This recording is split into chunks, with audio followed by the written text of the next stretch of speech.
નમસ્કાર મિત્રો, જ્ઞાન લાઈવ પરિવાર આપનું હાર્દિક સ્વાગત કરે છે. આપણી સાથે છે રવિભાઈ પટેલ કે જેઓ મહેસાણા જિલ્લાના વિજાપુર તાલુકાના એક નાનકડા ગામથી બિલોંગ કરે છે અને આપણી જે હમણાં જ શું કહેવાય કે જે જીએસઆરટીસીની હેલ્પરની જે બેચ હતી કે જે આપણે જ્ઞાન લાઈવની અંદર સૌ પ્રથમવાર કન્ડક્ટ કરી અને એની અંદર જે ટોટલ જગ્યાઓ જીએસઆરટીસીએ 1600+ જગ્યાઓ હતી ને, 1600+ જગ્યાઓ માટે જે જાહેરાત હતી હેલ્પરની, એમાંથી આપણી બેચમાંથી જે લોકો લાઈવ બેચમાં જોઈન થયેલા હતા એમાંથી 400+ લોકો ટોટલ ફાઇનલ જે હમણાં મેરિટ આવ્યું છે એમાં ટોટલ 400+ લોકો સિલેક્ટ થયેલા છે.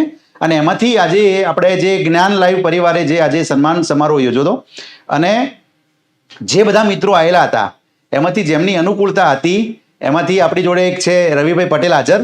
તો આપણે એમને જ પૂછીએ કે પહેલી વસ્તુ તો કે રવિભાઈ, તમને જ્ઞાન લાઈવ સાથે જોડાવા માટે કોણે પ્રેરણા આપી હતી અને કેમ?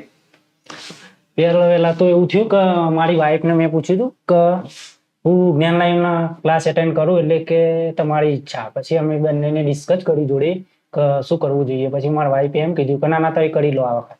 બરાબર. મેં જ્ઞાન લાઈવના ક્લાસ એટેન્ડ કરી લીધા. પછી મોદી સર ને કેયુર સર એમને સારા એવા લેક્ચર એટેન્ડ કરાયા અને સારા એવા વિડીયો અંદર એમના જે લેક્ચરના વિડીયો જે હતા એ બતાવ્યા અને અમને બહુ બધું શીખવાડ્યું અને બહુ બધું શીખવાડ્યું અને અમે આટલા સુધી પહોંચી ગયા. સરસ. તો ટૂંકમાં તમે ફાઇનલ 25,000માં આવ્યા છો. હા, 25,000. અને આપણે ફાઇનલ 1600માં પણ જવાનું છે એવી પોઝિટિવ હોપ સાથે તો છીએ જ, બરાબર. પછી જે કરે એ કૃષ્ણ. પણ બીજી વસ્તુ મને એમ કહો કે આ બેચ તમારી જેટલા દિવસ ચાલી એ બેચના પહેલા દિવસથી છેલ્લા દિવસ સુધી તમે કંઈક અલગ વસ્તુ શું જોઈ અને કેવો અનુભવ કર્યો? આ બેન્ચમાં પહેલા તો એ જોયું કે કઈ રીતે અને કઈ રીતે આપણે કઈ પદ્ધતિથી શીખવું જોઈએ અને કઈ રીતે શીખવું જોઈએ એ પહેલા તો આ જ્ઞાન લાઈવ ક્લાસથી અમને ખબર પડી. કારણ કે ઘણા લોકો મહેનત તો કરે જ છે પણ એ મહેનત એવી કરે છે કે જે વેઠ વગરની કહેવાય. આપણે મહેનત તો કરીએ જ પણ એક સીધા પાટા ઉપર મહેનત કરવી જોઈએ ને, એ જ્ઞાન લાઈવ વાળા લોકો જોડેથી જ અમને શીખવા મળે. ઓકે, એટલે પહેલા તો એ અમને શીખવા મળ્યું. ગ્રેટ. અચ્છા, હવે જ્ઞાન લાઈવની અંદર તમે જે પ્રમાણે વાત કરી કે અમને કેયુર સર અને મોદી સરે ગાઈડ કર્યા, બંને ફેકલ્ટીઓ વિશે તમારે જે કહેવું કહો ફ્રેન્કલી. અને આ જે લોકો વ્યુઅર્સ છે એ લોકો તમને જોવાના છે. આપણી ચેનલ સાથે લાખો લોકો જોડાયેલા છે, તમને જોવાના છે. તમારા અનુભવો ઉપરથી એ લોકો ભવિષ્યમાં પોતાનો નિર્ણય પણ લેવાના છે. તમારે ફ્રેન્કલી સારા ગુજરાતી સાહિત્યના જે શબ્દોમાં તમે કહી શકતા હોય બિંદાસ. મારે કહેવાનું મત એટલું જ કહેવું છે કે જ્ઞાન લાઈવમાં જે કેયુર સર અને મોદી સરની જે મહેનત છે એમાં તો કઈ કહેવા જેવું જ નહીં. એ લોકો એટલી ડીપમાં મહેનત કરાવી છે ને એટલી ડીપમાં મહેનત કરાવી છે કે લગભગ કોઈ એકેડેમી વાળા તો લગભગ કરાવી શકે. ઓકે, સરસ. હવે આ ગુજરાતની અંદર સરકારી ભરતીની તૈયારી કરતા ક્લાસ 1 થી લઈને ક્લાસ 3 એના સિવાય કદાચ અધર જે કોઈ પણ આવતી હોય, ક્લાસ 4 ની પણ કોઈ આવતી હોય, એ તમામ કેન્ડિડેટને તમારે જે મેસેજ આપવો હોય બિંદાસ તમારા શબ્દોમાં આપો. મારું તો એટલું જ કહેવું છે કે જે ક્લાસ 3 હોય કે ક્લાસ 4 હોય, જેની તૈયારી કરતા હોય એ લોકોને મારું તો એટલું જ સજેશન છે કે જ્ઞાન લાઈવના ક્લાસ જોઈન કરી લેજો, અટેન્ડ કરી લેજો, તો તમારી ગાડી પાટા ઉપર ચડશે. બાકી આડી અડી મજૂરી કરવાનો કોઈ મતલબ નહીં, ટાઈમ બગાડવાનો કોઈ મતલબ નહીં. ટાઈમ બગાડો પણ હાચામાં બગાડો અને પદ્ધતિ સાથે શીખો. 100%. હવે પદ્ધતિ એ જ જ્ઞાન લાઈવ શીખવાડે છે તમને. અને એની સાથે ઠીક છે, જો સારી વસ્તુ બધા બોલતા હોય, દરેક એકેડેમી છે કે પ્રાઇવેટ સંસ્થા હોય પોતાનો પોડકાસ્ટ કરાવતી હોય, એટલે સારી વસ્તુ બધા બોલાવતા હોય.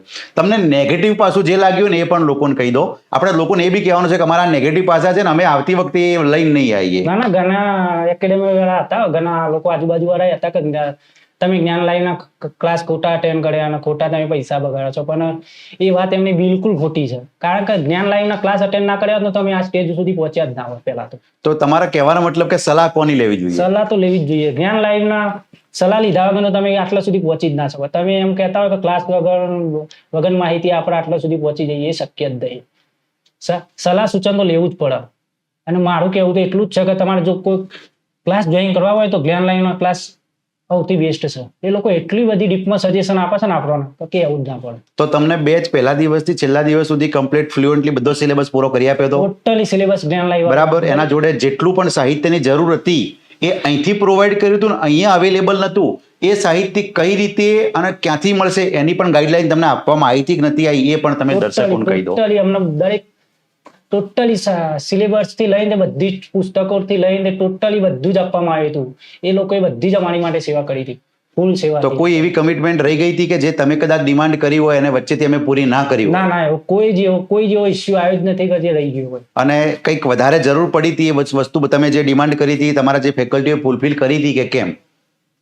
તમે જે વસ્તુની જરૂર હતી, તમે કોઈ પ્રશ્ન પૂછો હોય અને પ્રશ્નનો જવાબ તમને ફેકલ્ટીએ જે કોઈ બી ફેકલ્ટી તમને ભણાવતા હતા એમણે તમને સેટિસ્ફેક્શન મળે એવો આપ્યો હતો કે કેમ? ના દરેક સરે કોઈ જેવો આગુ પાછું કર્યું જ નહીં. અમને દરેક પ્રશ્નના જવાબ આપ્યા જ છે અને જેટલી હેલ્પ જોઈએ ને પૂરેપૂરી આપેલી છે સરે. તો દર્શક મિત્રો, આ હતા આપણા રવિભાઈ પટેલ કે જેમણે એમના પોતાના શબ્દોની અંદર એમણે આપણી જોડે જે જીએસઆરટીસી હેલ્પરની બેચ જોઈન કરી હતી એની અંદરથી જે કોઈ બી પ્રશ્નો ઉદ્ભવતા હોય, કારણ કે તમે લોકો દર્શક છો, જ્ઞાન લાઈવ સાથે જોડાવું કે કેમ, બરાબર, તો કોની સલાહ લેવી જોઈએ, જ્ઞાન લાઈવ સાથે જોડાવું જોઈએ તો કેમ જોડાવું જોઈએ અને ના જોડાવું જોઈએ તો કેમ ના જોડાવું જોઈએ, લોકો શું વાતો કરે છે એના કરતા તમે આ રીતે જે લોકો ભૂતકાળની અંદરથી સક્સેસ થઈને નીકળ્યા હોય એમની જોડેથી તમે એક વખત રિવ્યુ લઈ અને પછી જ આગળનું ડિસિઝન લેશો.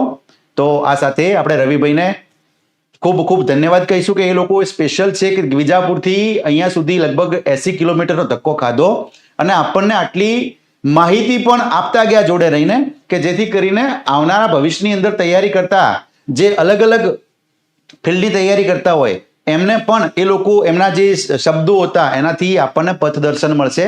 અસ્તુ, જય હિન્દ.